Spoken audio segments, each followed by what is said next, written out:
Good evening. I hope कि आप सब अच्छे होंगे और आगे भी अच्छे रहें। तो हम बात करने वाले हैं सैटेलाइट के जो सब सिस्टम्स होते हैं उनके बारे में। ठीक है, ये जो टॉपिक है ये थ्योरी वाला टॉपिक है और ये एग्ज़ाम में मैक्सिमम आता ही आता है 5 नंबर या 8 नंबर का ऐसे। ठीक है, तो ये बहुत ही सिंपल टॉपिक है, तो आप इसे छोड़ना मत।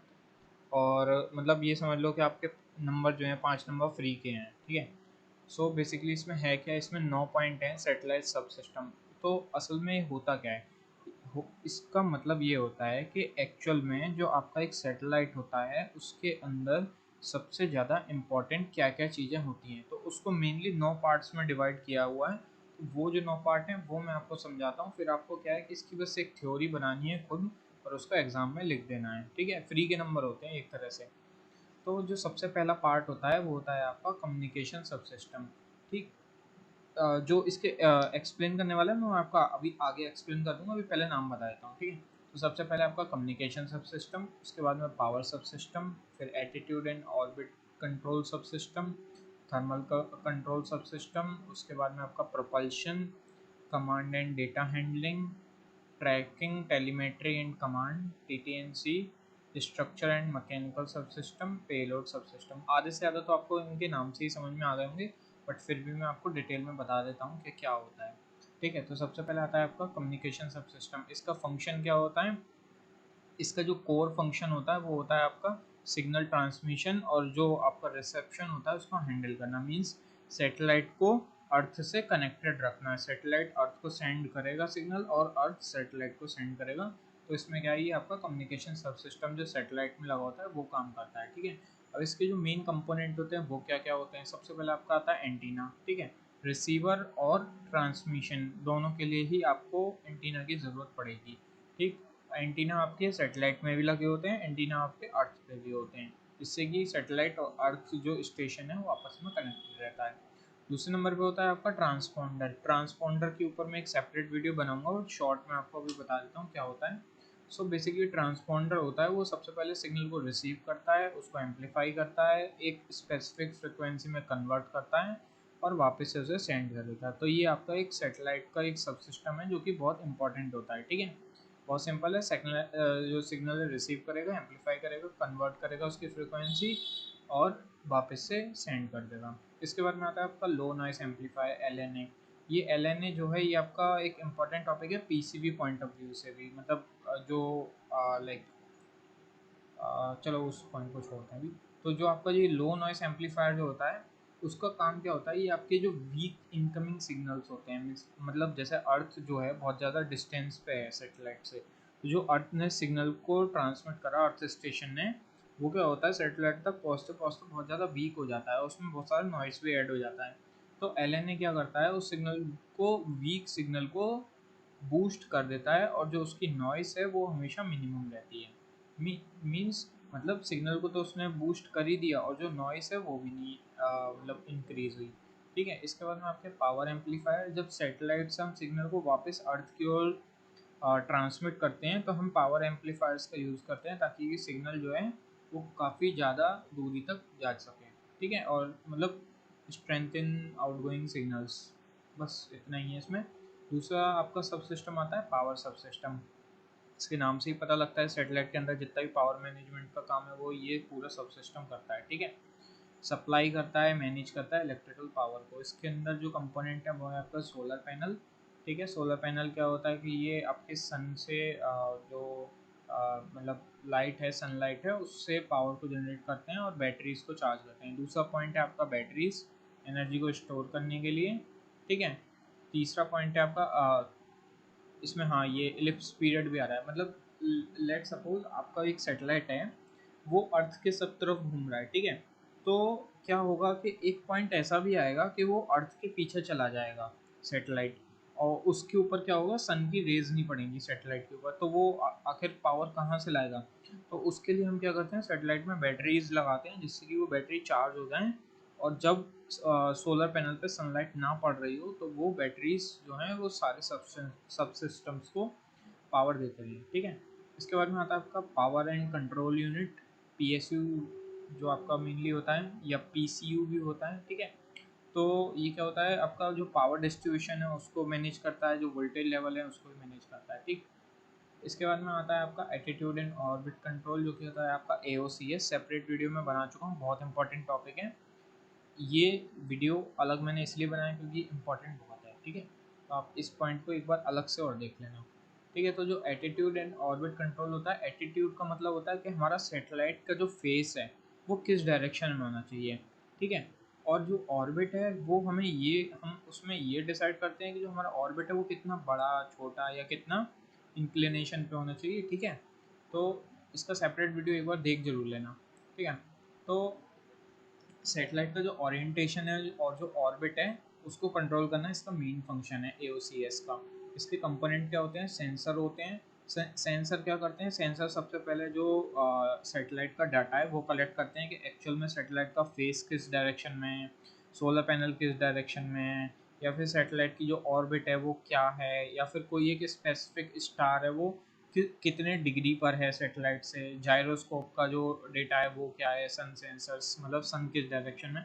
सारा डेटा कलेक्ट करने के बाद में ये क्या करते हैं, डेटा को सेंड करते हैं सबसे पहले जो आपका मेन सिस्टम है उसको, ठीक है। मेन सिस्टम क्या करता है वो एक्चुएटर्स, मतलब मेन जो आपका कंप्यूटर होता है वो एक्चुएटर्स को कंट्रोल करता है। एक्चुएटर्स में क्या क्या आता है आपका, रिएक्शन व्हील आते हैं, मैग्नेटिक टॉर्च आते हैं, थ्रस्टर्स आते हैं, ठीक है।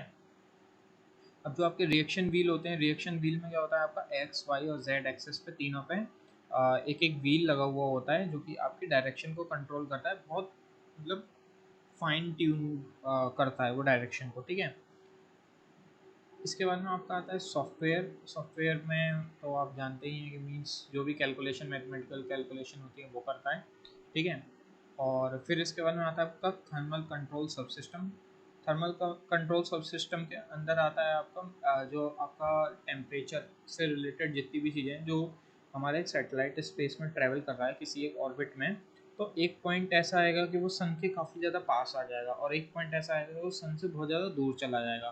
तो जब सैटेलाइट सन के पास पहुंच रहा होगा तो क्या होगा, सैटेलाइट के अंदर और सैटेलाइट के जो सरफेस है उस पर सब पे टेम्परेचर आपका बहुत ज़्यादा बढ़ जाएगा, ठीक है। और जब सैटेलाइट काफ़ी ज़्यादा दूर जा चुका होगा तो क्या होगा, सैटेलाइट का टेम्परेचर बहुत ज़्यादा लो हो जाएगा। तो उससे क्या होता है कि जो सैटेलाइट के जो अंदर इंस्ट्रूमेंट होते हैं उन पर इफेक्ट पड़ता है टेम्परेचर का, ठीक है।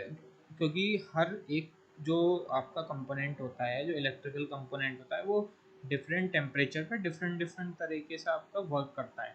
तो उसके लिए क्या करते हैं, उस टेम्परेचर को मेंटेन करने के लिए हमारा ये थर्मल कंट्रोल सब सिस्टम होता है, जिसके अंदर कंपोनेंट्स होते हैं। आपका हीटर होता है, जब आपका सैटेलाइट बहुत ज़्यादा ठंडी जगह पे चला जाता है तो फिर जो आपके हीटर्स हैं वो एक्टिव हो जाते हैं। जब आपका सैटेलाइट बहुत ज़्यादा गर्म जगह पे चला जाता है तो आपके रेडिएटर्स एक्टिव हो जाते हैं, जो कि आपकी जो एक्स्ट्रा हीट होती है सैटेलाइट के अंदर उसको वो मीन्स रिलीज़ कर देते हैं। इसके अलावा आपके थर्मल ब्लैंकेट और इंसुलेशन का हम यूज़ करते हैं सैटेलाइट के अंदर, जिससे कि क्या होता है हमारा जो हीट और जो मतलब लो टेम्परेचर और हाई टेम्परेचर दोनों का इफेक्ट कम से कम हो। तो ये आपके 3 पॉइंट आते हैं थर्मल कंट्रोल सब सिस्टम के अंदर, ठीक है। इसके बाद में आता है आपका प्रोपल्शन सब सिस्टम। इसके नाम से पता लगता है कि प्रोपल्शन इसका काम है, जो ऑर्बिट है ऑर्बिट को ठीक रखना, और जो सैटेलाइट की वेलोसिटी है वो ठीक रहे, स्टेशन कीपिंग, ठीक है। ऑर्बिट आपका सेम रहा, ऑर्बिट चेंज ना हो जाए, या फिर अगर आपको एक स्पेसिफिक ऑर्बिट में शिफ्ट करना है तो उसके लिए भी आपको वेलोसिटी को आपको कम ज़्यादा करना पड़ेगा। तो उसमें क्या है, आपका प्रोपल्शन सब सिस्टम आपका काम में आता है, ठीक। इसके अलावा एक पॉइंट और होता है आपका एटीट्यूड एडजस्टमेंट। एटीट्यूड एडजस्टमेंट में ये आता है, मान लो आपका एक सैटेलाइट किसी एक पर्टिकुलर डायरेक्शन में अपना फेस करके उड़ रहा है, मतलब उड़ क्या रहा है, मतलब ऑर्बिट में ट्रैवल कर रहा है, ठीक है। तो अब उसे क्या है, सैटेलाइट को अचानक से किसी और डायरेक्शन में फोकस करना है। लेट सपोज कि कोई एक सैटेलाइट है जिसमें एक कैमरा लगा हुआ है जो कि किसी एक मीटेरॉइड या फिर किसी और उस पर फोकस्ड है, ठीक है। अब अचानक से साइंटिस्ट को ये पता लगता है कि दूसरी डायरेक्शन में एक और मीटेरॉइड या कोई और ऑब्जेक्ट है, और उन्हें उसे फोकस करवाना है उस वाले ऑब्जेक्ट का, कोई भी ऑब्जेक्ट हो सकता है। तो हम प्रोपल्शन सब सिस्टम का यूज़ करेंगे, जो एक छोटे छोटे जेट्स होते हैं, जो थ्रस्टर्स होते हैं, ठीक है। उनको फायर करेंगे और जो हमारा सैटेलाइट है उसका फेस का डायरेक्शन चेंज हो जाएगा, जिससे कि हम कैमरा को दूसरे ऑब्जेक्ट पर फोकस कर सकें। तो उसको हम बोलते हैं attitude adjustment according to requirement, ठीक है।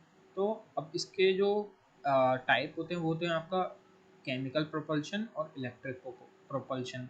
जो आपका केमिकल है, केमिकल में क्या है, आपका फ्यूल यूज़ होता है, जैसे कि आपका जो भी आपका एक मतलब रॉकेट फ्यूल जो भी होता है वो आपका केमिकल प्रोपल्शन में यूज़ होता है, जिससे कि आपको सैटेलाइट को बहुत ज़्यादा थ्रस्ट मिलता है। और ये जो होता है ये बहुत फास्ट होता है, क्योंकि इसमें हम केमिकल्स को बर्न कर रहे हैं, जिससे कि जो हमारा सैटेलाइट है बहुत तेज़ी से अपनी डायरेक्शन को चेंज करता है। जो इलेक्ट्रिकल प्रोपल्शन होता है इसमें क्या है, हम जो इलेक्ट्रिकल एनर्जी है उससे हम बहुत छोटे छोटे जो क्या बोलते हैं आपके जो इलेक्ट्रिकल पल्स होती हैं, मींस आयन पल्स, उनको रिलीज़ करते हैं, जिससे कि आपकी जो सैटेलाइट है बहुत कम डिग्री से रोटेट होती है। तो इसका यूज़ हम तब करते हैं जब हमें बहुत फाइन एडजस्टमेंट करना हो, जैसे हमें 1 डिग्री या 2 डिग्री से सैटेलाइट को टर्न कराना होता है, तो हम इलेक्ट्रिक प्रोपल्शन का यूज़ करते हैं, ठीक है। और मान लो 10, 15, 20 ऐसे डिग्री से अगर आपको उसे कराना होता है तो केमिकल वाला, ठीक है, ज़्यादा डिग्री में। इसके बाद में आता है आपका कमांड एंड डेटा हैंडलिंग सब सिस्टम, या CNDH बोलते हैं इसे, ठीक है। इसका मेन जो फंक्शन है उसके नाम से ही पता लगता है कि जो आपका मतलब सैटेलाइट है ये उसको पूरा कंट्रोल करता है, ठीक है। और जो सैटेलाइट का डेटा होता है, जैसे सेंसर्स का डेटा होता है या फिर जो बाकी के सब सिस्टम्स का डेटा होता है, उस सारे डेटा को ये हैंडल करता है, उस सारे डेटा को ये हैंडल करता है। और हैंडल करने के बाद में जो एक रिज़ल्ट तैयार करता है, और उस रिज़ल्ट को ये क्या होता है, ये आपका जो अर्थ स्टेशन है उसको सेंड करने के लिए भेज देता है एंटीनास के पास में, ठीक है। फिर जो आपका डेटा अर्थ स्टेशन ने रिसीव करा वो उसको प्रोसेस करते हैं, प्रोसेस करने के बाद में जो एडजस्टमेंट उन्हें करनी होती हैं वो कंट्रोल्स आपके सेंड करते हैं अर्थ स्टेशन से सैटेलाइट पर, सैटेलाइट उसे रिसीव करता है, रिसीव करने के बाद में उन कमांड्स को एग्जीक्यूट करता है, ठीक है। तो अब इसमें क्या होता है, आपका कंपोनेंट्स होते हैं, ऑन बोर्ड कंप्यूटर्स होते हैं जो आपके सैटेलाइट में लगे होते हैं, जो कि कमांड्स को एग्जीक्यूट करते हैं और बाकी के जो अदर सब सिस्टम्स होते हैं उसको कंट्रोल करते हैं, ठीक है। मेमोरी स्टोरेज जो भी होता है सैटेलाइट का, जो भी सारा डाटा हम स्टोर करके रखते हैं वो सब इसी के अंदर में आता है। और डेटा बसेस जो होती हैं आपकी, जो बाकी के सारे सब सिस्टम को एक दूसरे से कनेक्टेड रखती हैं, तो वो जो डेटा बसेस होती हैं वो सब इसी के अंदर आती हैं, सब सिस्टम के अंदर, ठीक है। इसके बाद में आता है आपका TTNC, जो कि होता है आपका टेलीमेट्री ट्रैकिंग एंड कमांड सब सिस्टम। इसके ऊपर भी मैं सेपरेट वीडियो बना चुका हूँ, बहुत इंपॉर्टेंट टॉपिक है, ये आप ज़रूर से देख लेना, बहुत इंपॉर्टेंट टॉपिक है, ठीक है। अब इसके अंदर क्या आता है, ये आपका कम्युनिकेशन जो है ग्राउंड स्टेशन से कम्युनिकेट करने के काम में आता है, और ये सैटेलाइट का हेल्थ को मॉनिटर करता है। ये सेंसर्स के हेल्प से ये बताता है कि सबसे पहले ये डेटा कलेक्ट करता है कि आपका जो सैटेलाइट है उसके जो सेंसर्स हैं उसका क्या डेटा है, ठीक है। बैटरी की लाइफ कितनी है, बैटरी कितनी चार्ज है, सोलर पैनल कितनी एनर्जी जनरेट कर रहे हैं, किस डायरेक्शन में सैटेलाइट, किस डायरेक्शन में, मतलब जो भी जितना भी सैटेलाइट का सारा डेटा है वो सबसे पहले कलेक्ट करता है, सैटेलाइट को ट्रैक करता है कि स्पेस में सैटेलाइट एक्चुअल में किस पोजीशन पे है, किस ऑर्बिट में ट्रैवल कर रही है, क्या स्पीड है, जो भी डेटा है वो सारा का सारा डेटा कलेक्ट करने के बाद में अर्थ स्टेशन को सेंड करता है। अर्थ स्टेशन को सेंड करने के बाद में अर्थ स्टेशन उस डेटा को डिकोड करके पूरा प्रोसेस करता है, प्रोसेस करने के बाद में कमांड्स रेडी करता है कि ये हमें एडजस्टमेंट करनी है।